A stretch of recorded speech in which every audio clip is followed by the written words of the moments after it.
Magandang araw po sa inyong lahat.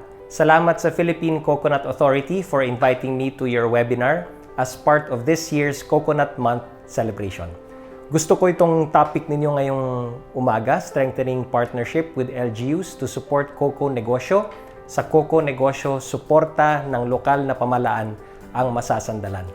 Alam niyo, our government remains committed to crafting sound and responsive policies to help our coconut industry and to provide our coconut farmers the necessary assistance that they need. Sa pinaka-latest na State of the Nation address ni Pangulong Duterte, na-highlight po niya dito ang accomplishments that we have made for the coconut industry. Isa na nga dito ang passage of Republic Act 11524 or the Coconut Farmers and Industry Trust Fund Act, which was signed by the President in February of this year. Ang objective po nito ay to develop the coconut industry and to benefit farmers harnessing the cocoa levy funds, which will be utilized for programs and projects. This effort is to maximize the untapped potential of our coconut industry to improve our country's economy and lift the current state of our coconut farmers. Moreover, the approval of the law jumpstarts and sustains the transformation of the coconut industry, provides social protection, empowerment, and prosperity to our farmers deserving of these. Mas strengthen din po nito at ma-enhance din po ang global competitiveness ng ating coconut industry. I would like to commend the Philippine Coconut Authority for their dedication and tireless work in continuously looking for ways to develop our coconut industry, epitomized in the launch of its Coconut Farmers and Industry Development Roadmap, which aims to boost the industry's competitiveness. Kasama sa strategies in this roadmap ang promoting coconut farmers' welfare and social protection, strengthening and empowering coconut farmers' organizations, increasing and sustaining coconut production or farm improvement, and establishing coconut-based farming systems, agribusiness hubs, and corridors for coconut products, intercrops, and livestock. Other key strategies also include improving competitiveness of traditional and non-traditional coconut products in local and global markets, enhancing trade and marketing, and strengthening policy and other support services. Kailangan ma-harness natin ito sa local level para maging sustainable. And this is where local economic development or LED becomes a crucial part to support the Coco-Negosyo framework. Against the backdrop of local governance and the coconut industry, allow me to highlight the importance of LED and how we can better improve the coconut industry with the help of our LGUs. According to the World Bank, local economic development or LED is a process by which public, business, and non-government sector partners work collectively to create better conditions for economic growth and employment generation.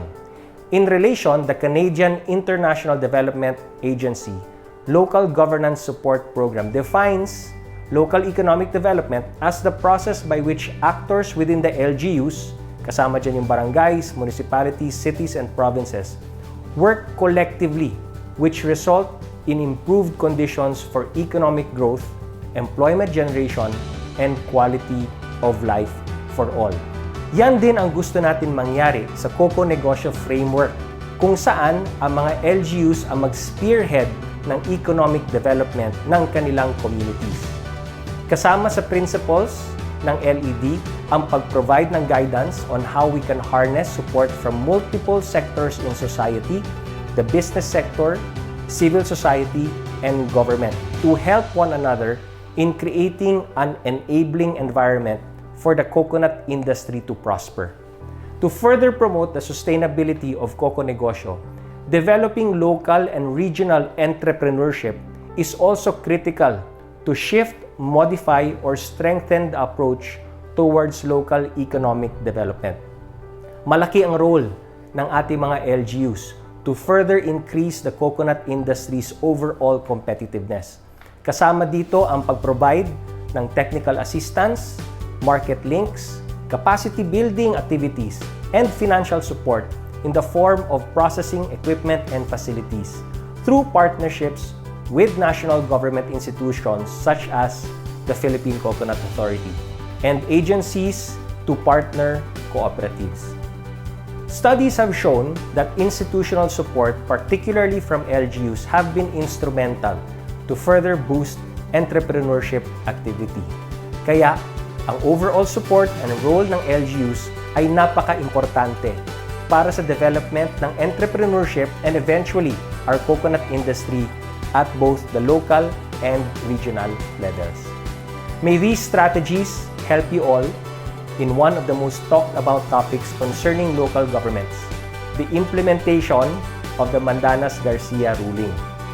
Sa dagdag na funding source for the Internal Revenue Allotment or IRA, now called the National Tax Allotment, LGUs will have the opportunity to develop and improve its delivery of services, one of which is agriculture.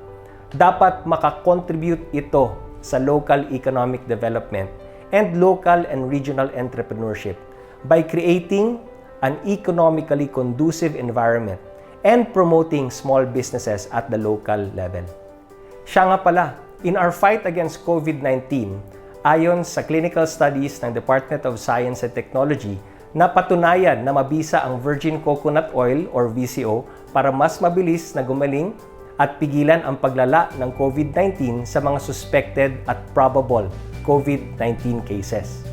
Kaya considering this, the Philippine coconut industry has more than enough untapped capacity to meet the anticipated growth in the demand for VCO or virgin coconut oil, shown to prevent the progression or severity of COVID-19.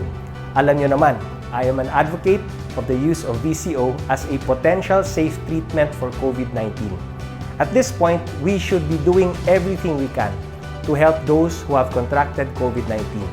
If there are possible treatments out there backed up by science and trying these treatments have little or no risk involved, let's try it.